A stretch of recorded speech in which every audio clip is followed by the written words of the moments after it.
lu doang ya, maksudnya masih banyak di luaran menyebut aduh caleg-caleg muda-muda. Maksud gua apa sih yang bisa mewakili keterwakilan bahwa generasi muda juga bisa masyarakat pilih gitu loh, masyarakat coblos dan memberikan kepercayaannya untuk mereka di DPRD, DPR RI, bukan presiden.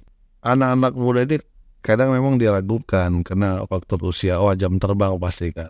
Tapi kan kita nggak mengetahui, kita belum tentu juga apa namanya jam terbang seseorang gitu. Bukan berarti muda itu nggak punya konsep kemampuan. Buktinya bupati saya Bu Iti Oktavia Jayabaya, dia jadi DPR RI di umur berapa?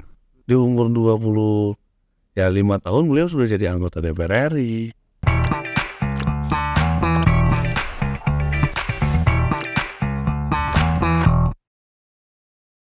Assalamualaikum warahmatullahi wabarakatuh. Waalaikumsalam. Sahabat Banten Podcast, kali ini kita akan mencoba mencari tahu seberapa besar partisipasi generasi Z.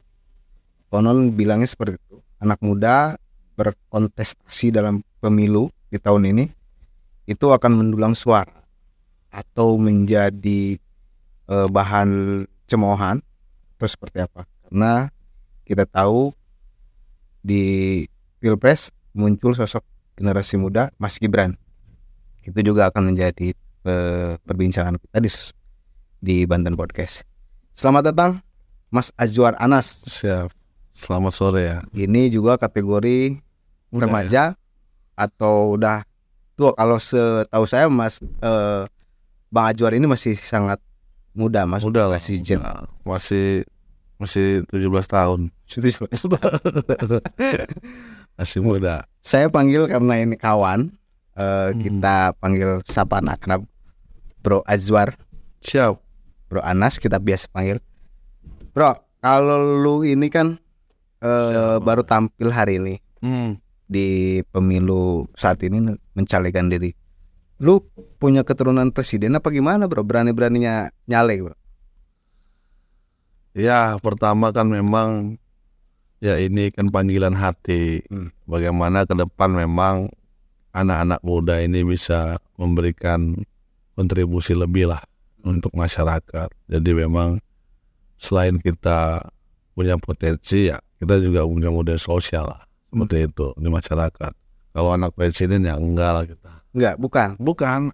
Konglomerat lah minimal atau saudagar kaya lah gimana? Ya bukan, kita anak. Bukan juga. Bukan anak guru kita. Anak guru. Bro, sepakat nggak bahwa kos politik itu biayanya mahal? Kalau kos politik pasti mahal. Besar ya? Besar. Sepakat ya? Sepakat. Itu untuk apa? Nah, jadi kalau dibilang kos politik itu mahal, benar. Tapi kalau berpolitik mengandalkan kos politik saja, nah itu enggak. Mengandalkan apa? Mengandalkan kos politik aja itu enggak benar juga, seperti itu. Karena memang enggak menjadi gambaran hal mutlak bahwa uang memenangkan kita. Salah satu yang mahal itu infonya mulai dari perebutan nomor di partai. Benar nggak, Bor? Jadi memang kalau nggak tahu ya kalau di partai lain, tapi kalau di Partai Demokrat kemarin sih nggak begitu mahal. Tapi ada ya? Pasti ada lah. Pasti ada untuk perebutan dapat nomor itu ya, nomor cantik. Gitu. Di dapil mana, Bos? Dapil Serang Timur. Dapil Serang 2. Nah, lagi-lagi saya ke tema awal tadi. Seberapa besar menurut Bos agar masyarakat ini memberikan kepercayaan bahwa anak-anak muda sekarang udah layak kok dipilih untuk menjadi DPR, anggota dewan, DPR, bahkan di DPR RI. Di DPR RI termasuk di presiden saat itu. Ada Mas Gibran. Mas Azwar sendiri memberikan pandangan atau perspektif bahwa gue yakin nih dipilih sama masyarakat untuk generasi muda. Ya, jadi begini, kita melihat bahwa anak muda memang sekarang ini lagi rame untuk maju sebagai calon anggota dewan, calon kepala daerah, bahkan ada Mas Gibran calon presiden. Dan itu hak semua bangsa kan, hak semua warga Indonesia. Nah, hari ini ketika kita maju, anak-anak muda ini juga mungkin, dan saya sendiri kan bukan nongol ujuk-ujuk nongol sebagai orang yang berani mencalonkan diri. Namun kita kan juga ada basicnya. Saya terlahir dari gerakan mahasiswa, dari zaman di kampus sudah aktif di himpunan, di BEM, di organisasi eksternal. Nah, ini menjadi basic kita,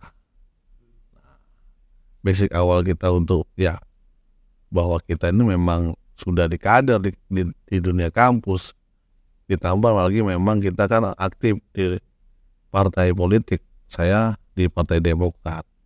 Nah, ini juga menjadi dorongan kuat bahwa kita punya kekuatan itu. Nah, ditambah memang modal sosial kita di masyarakat, bagaimana kita ini di masyarakat berhubungan emosional dengan masyarakat, dengan tetangga. Jadi kalau kita dibilang di masyarakat aja kita nggak dikenal baik, bagaimana kita bisa mau dipilih, seperti itu. Karena kan orang memilih itu karena dia like dulu, suka dulu, kenal dulu, kan seperti itu. Tapi modal keturunan juga penting ya? Ya, itu ada hal-hal tertentu, tapi dalam politik, tapi kan nggak segitu juga gitu kan. Karena memang ada tokoh-tokoh besar juga kan nggak lahir karena dia keturunan. Hari ini juga yang muncul dari tokoh-tokoh nasional kan juga nggak ada yang dari keturunan ningrat gitu, bukan garis yang luar biasa. Jadi macam kita hari ini berjuang berarti kita memang mengandalkan potensi diri kita sendiri, anak muda. Program yang kita jual itu juga harus benar-benar bisa ke depan, bisa rasional dan bisa terrealisasi gitu, seperti itu. Enggak menjual nama orang tua? Oh enggak. Karena orang tua bukan siapa-siapa, hanya guru tadi ya. Nah, terus Om, yang menjadi pengalaman pribadi pengalaman organisasi Siap. Seberapa, misalkan ketika turun masyarakat nggak nanyain pengalaman organisasi, masyarakat kemudian lihat kiprah. Sekarang banyak orang kalau menyebut caleg bocil. Nah, bagaimana sih Om meyakinkan, Kang Ajor meyakinkan ke bawah bahwa si Om ini udah layak? Nah, jadi memang ketika turun di masyarakat, kita melihat bahwa masyarakat itu kan ada tingkatannya. Nah, di masyarakat di level paling bawah itu pasti dia tanya kan, wih bawa apa nih Pak Dewan? Nah kan pasti ada yang mulai ya. Nah, tapi kan di kalangan anak muda, di kalangan perumahan, komplek, nah ini kan nggak juga, mereka nanya gagasannya apa. Nggak semua orang pragmatis. Nah, dan ini tugas kita sebagai anak muda mencerdaskan bahwa kita hadir di sini bukan cuma mau gagah-gagahan, tapi kita punya gagasan penting bagaimana ke depan pembangunan Pemkab, pemerintah Banten dan negara ini bisa merata. Nah, jadi gagasan itu penting juga. Karena apa? Ini untuk meyakinkan masyarakat, dan program kerja yang kita sampaikan juga memang harus benar-benar bersentuhan dengan mereka. Kalau misalnya nggak bersentuhan dengan mereka, pasti. Karena contoh hari ini bagaimana ke depan, saya mendorong ke depan ini ada program misalkan di Serang Timur, contoh di dapil saya. Di dapil saya ini banyak pabrik tapi banyak pengangguran. Nah, yang harus dirubah ini kan bukan kita banyak masukin anak-anak kita kerja di pabrik sehingga pengangguran itu tuntas. Kan nggak begitu. Yang harus kita bangun ini bagaimana konsep pendidikan kita ini besok harus kita rubah. Karena itu wilayah industri, anak-anak kita banyak didorong untuk masuk di sekolah-sekolah yang siap pakai, misalnya SMK dan STM. kan berarti ketika mereka lulus mereka siap kerja.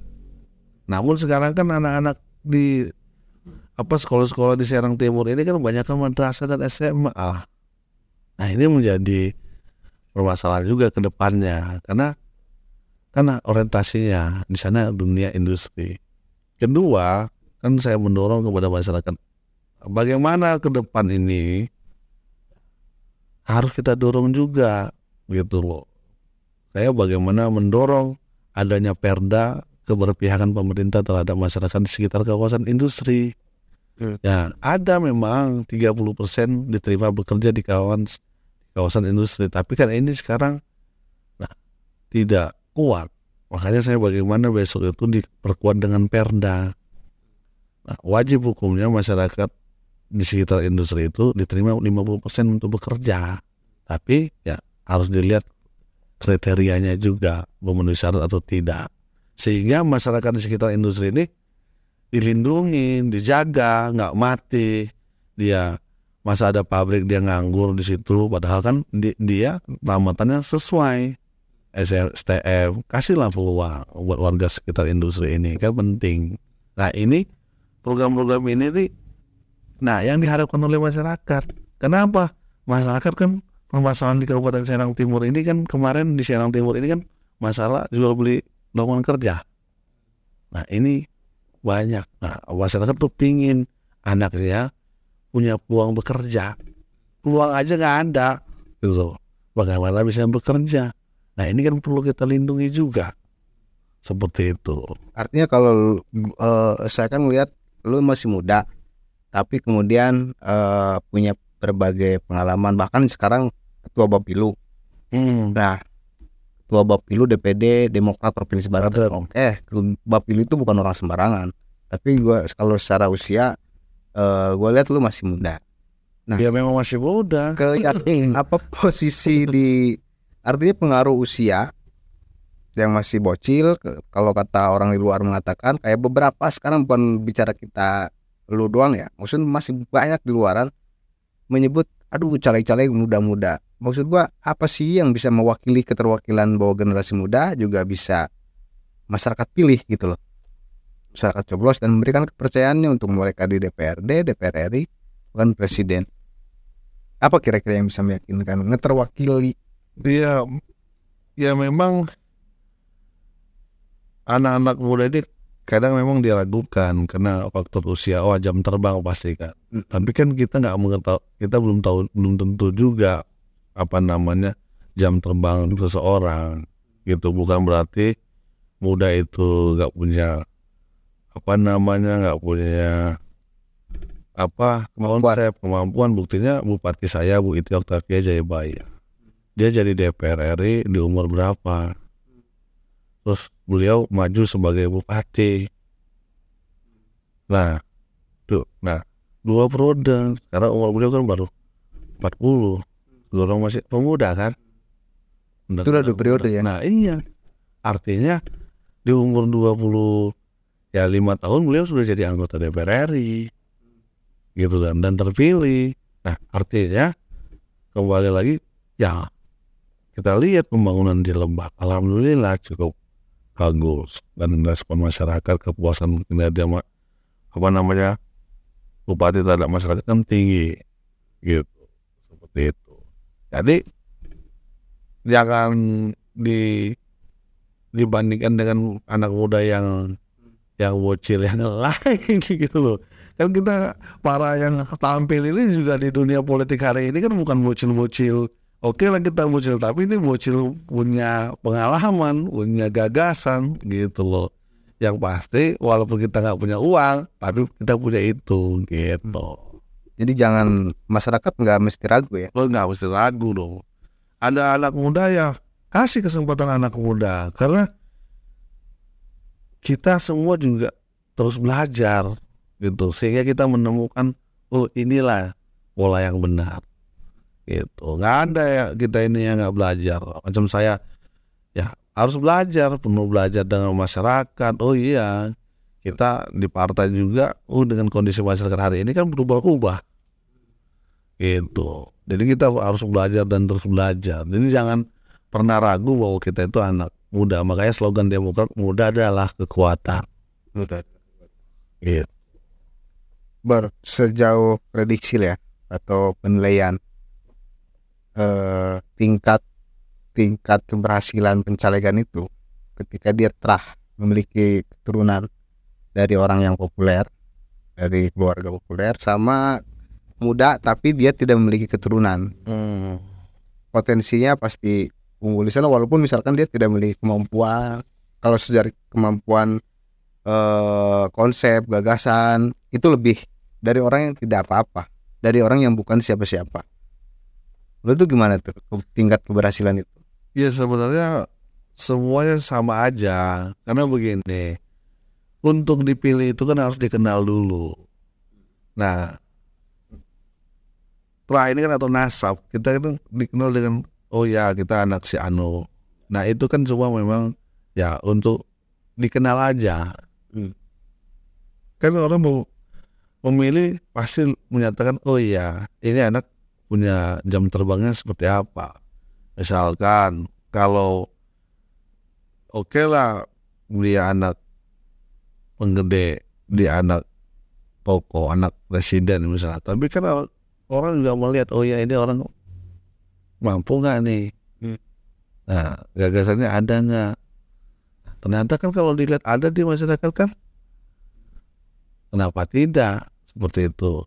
Nah dibandingkan misalnya saya bukan anak siapa-siapa dan saya nggak punya misalnya harta berlimpah, tapi kan saya punya waktu, saya punya gagasan, dan saya punya tenaga untuk terjun ke masyarakat, meyakinkan masyarakat bahwa kita ini pemuda yang hitungannya yang pas-pasan ini ya punya potensi dan peluang yang sama untuk menang, untuk tampil gitu, seperti itu. Jadi kalau dibilang andalannya dia anak keturunan ya nggak juga, nggak menjamin lah. Sekarang masyarakat kita ini udah pada cerdas memilih, jadi jangan khawatir misalnya oh ya ini seperti itu. Tadi gue tertarik ini bahwa politik itu memiliki biaya mahal. Lu juga sampaikan tadi bahwa gue bukan siapa-siapa dan ya bukan orang saudagar. Iya. Tapi kita sepakat bahwa kos politik itu lumayan mahal. Nah bagaimana cara meyakinkan atau bagaimana membangun optimisme di diri bahwa tidak melulu hanya modal finansial misalkan untuk terjun ke masyarakat. Apa yang bisa diwakilkan ke masyarakat bahwa lu layak, misalkan orang-orang seperti yang punya gagasan ini kadang-kadang banyak yang tumbang loh.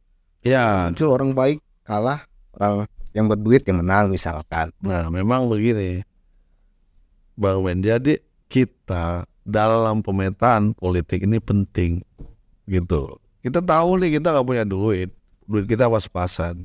Ya jangan masuk di grassroots yang di masyarakat yang notabene pragmatis. Nah masuklah ke kaum ya intelektual, anak muda, ya tahu di generasi Z ini kan anak muda yang pengen tahu dia. Kita macam hari ini kita podcast begini dilihat oh ya anak, jadi Bung Anas itu punya gagasan begini. Gagasan kita tuh sudah gampang sekarang di dunia sosial yang begitu familiar, TikTok, di YouTube lebih gampang diiniin. Nah, makanya pemetaannya harus jelas dulu. Jangan kita masuk ke wilayah-wilayah yang duit kita pas-pasan, kita masuk ke wilayah yang notabene pemilih pragmatis. Nah, namanya bunuh diri juga. Gitu kan, masuklah perumahan-perumahan gitu kan. Nah, udah perumahan yang mereka juga kadang di perumahan ini kita kasih duit pun kadang kita nggak dipilih. Mereka nggak melihat itu. Macam saya hari ini saya masuk di perumahan-perumahan. Ya itu aja perumahan-perumahan, coba kita masuk di perumahan mana nih yang mau ngasih ruang kita untuk diskusi, ngobrol. Nah, ini. Namun ini kan juga harus dilihat dari kita jam terbang kita di masyarakat. Misalnya kan kita gimana mau kita dipilih kalau kita di masyarakat aja nggak bagus kan gitu. Kalau kita nggak punya finansial yang oke, berarti kita punya pertemanan yang baik. Itu aja yang harus diperkuat. Jadi bukan berarti oh ya saya meyakini uang bukan segalanya, bukan kemenangan. Walaupun memang uang membuat kita bisa menang juga seperti itu. Tapi di politik kalau kita cuma mengandalkan uang itu nggak berpolitik namanya. Kita berpolitik hari ini ya dengan apa adanya, ya kita bisa menang, bisa unggul. Ini yang luar biasa. Ya. Ini yang saya dorong kepada caleg-caleg kita semua. Walaupun kita punya keterbatasan finansial, kita punya semangat. Petakan suara-suara kita tuh, di sini masyarakatnya begini, ya jangan. Gitu. Masyarakat dalam posisi ini nggak salah kan Om?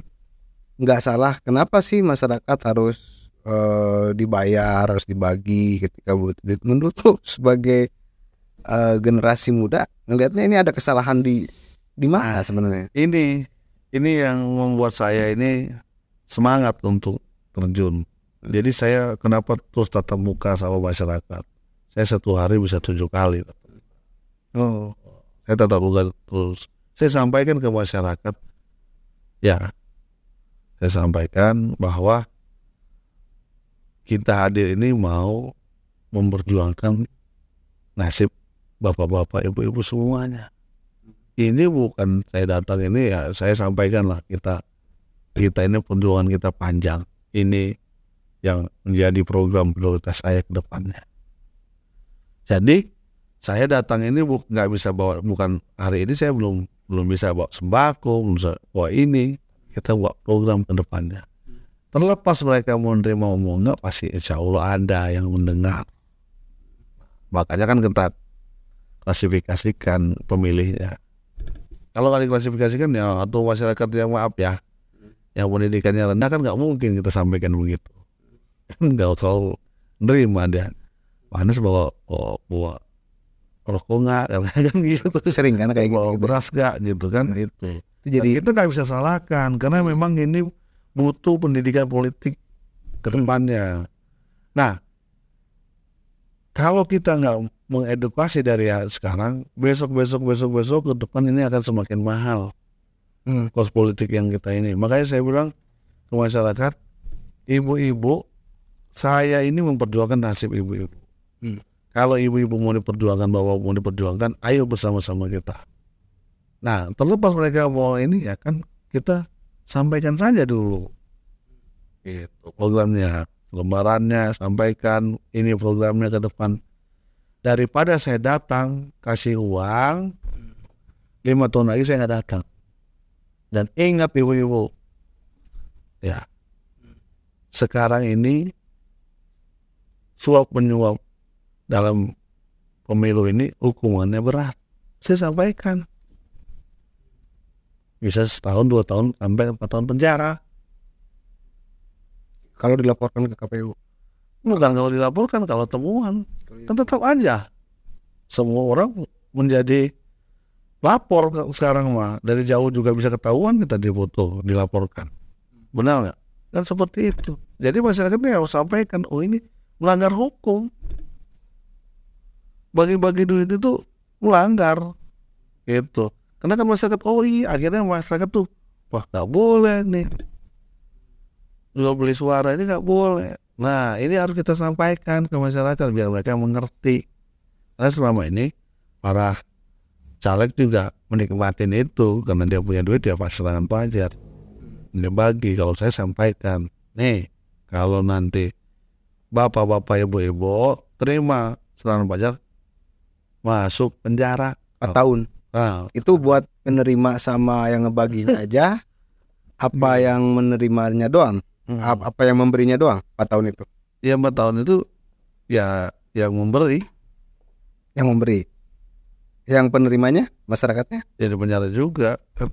Sama. Tidak. Hah? Sama kena juga. Si masyarakatnya kena Iya. juga 4 tahun itu. Iya kan suap semua. Masyarakatnya kena ya. Nah itu yang harus disampaikan. Nah itu yang saya sampaikan.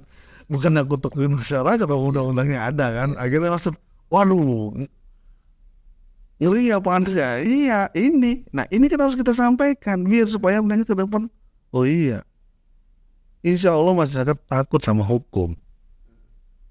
Karena nggak ada yang menyampaikan bahwa jadi jual beli suara itu melanggar hukum. Jadi ibu-ibu, bukan saya nggak mau ngasih duit, bisa. Tapi kalau ketahuan, ketangkap, nanti saya masuk penjara. Masuknya jual beli suara ya? Iya, jadi itu juga bisa salah satu bahan kampanye teman-teman inilah, para caleg lah, untuk ke masyarakat seperti itu. Jadi kalau Mas Anas ini masih optimisnya gini, melihat bahwa tidak melulu kekuatan finansial, serangan pajar dan sebagainya di saat mau menjelang pencoblosan itu menjadi kunci utama kemenangan. Karena gini, saya melihat di lapangan,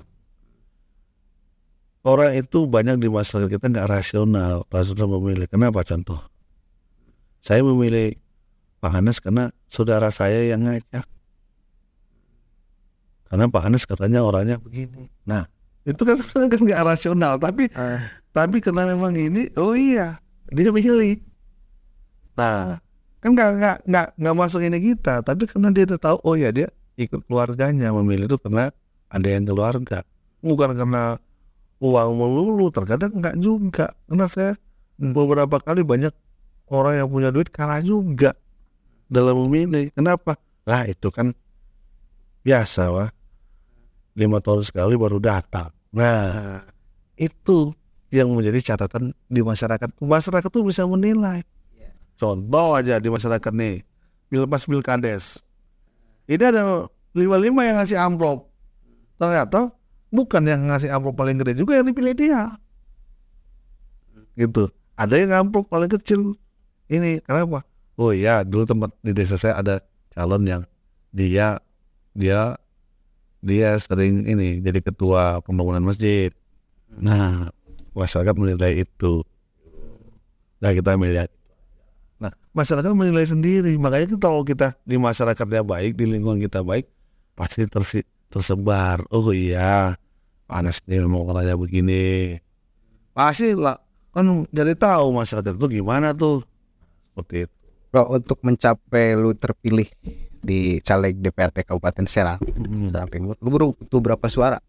Satu kursinya tuh 7.000-an. Lu butuh 7.000? Ya, totalnya sih 11.000 kalau ini ya, tapi 7.000-an secara pribadi mau udah jadi. Kalau 7.000 kali 200.000 berapa bang? 14. Berapa? Kalau 7.000 kali 200 ya. Enggak, kalau di Kabupaten Serang enggak segitu. Segitu? Enggak semahal. Enggak semahal itu pas boleh. Iya, karena di Kabupaten Serang yang saya rasakan sendiri. Nah, terkadang nyalon lurah itu lebih mahal dari nyalon caleg. Iya serius, saya nanya juga. Di sini berapa ininya? Ternyata, wah, kalau kades mahal 100.000 sampai 200.000. Tapi kalau pileg mah biasa aja. Di sini berapa? Segini katanya. Bisa 20.000, 25.000, 30.000. Wah, murah juga ya. Itu angka yang ini juga di masyarakat.